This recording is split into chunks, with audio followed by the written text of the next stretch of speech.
জয় আনন্দময়ী সোনামায়ের জয়। আজ হচ্ছে ফলহারিণী অমাবস্যা। সোনামাকে নাবিয়ে নিয়েছি, সুন্দর করে দেখতে পাচ্ছ। মায়ের একে একে সুন্দর করে গয়নাগুলো আমি খুলে নিলাম। এরপরে মাকে স্নান দেবো, তাই মাকে সুন্দর দেখে একটা স্নানের বস্ত্র পরিয়ে দিয়েছি। তো চলো, সুন্দর করে মাকে ঘি মধু মাখিয়ে দিলাম, এরপরে দইও মাখিয়ে দিলাম। তারপরে মায়ের মাথায় একটু গন্ধ তেল মাখিয়ে দিলাম। এইবারে মায়ের জন্য একটা জল রেডি করে নেবো। জলের মধ্যে অগুরু, গোলাপ জল, গঙ্গা জল, ফুল মিলিয়ে মাকে সুন্দর করে স্নান করে দিলাম। আজকে দেখেছো মায়ের মুখটা কত মিষ্টি লাগছে। রোজই মিষ্টি লাগে, কিন্তু একটা অমাবস্যার দিনে দেখবে মায়ের মুখটা আরও হাসি মুখ থাকে। তো চলো, শুকনো করে মুছিয়ে দিয়ে সুন্দর দেখে একটা মাকে শাড়ি পরিয়ে দিলাম।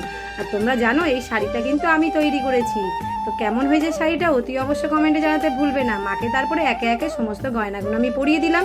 মায়ের একদম কানের দুলটা পরিয়ে আর কানের টানাও দিয়েছি। আজকে ম্যাচিং করে সবুজ কালার হলুদ কালার মিলিয়ে টিপ পরিয়েছি। আর এইদিকে দেখো মাকে সুন্দর করে নথ পরিয়ে দিলাম, টিকলি পরিয়ে দিলাম, হাতে খড়গ, এক হাতে হচ্ছে চাঁদমালা, বেলপাতা।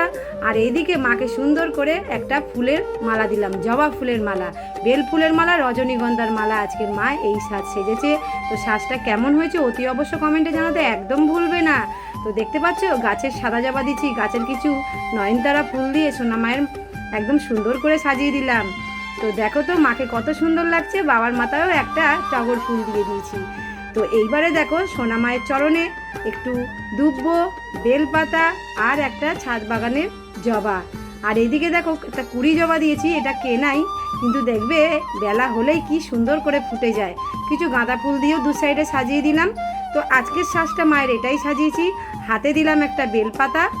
আর এদিকে দেখো একটা নীলকণ্ঠ ফুল দিয়েছি। মায়ের হাতটা তো ছোট, কত সুন্দর লাগছে। জয় মা।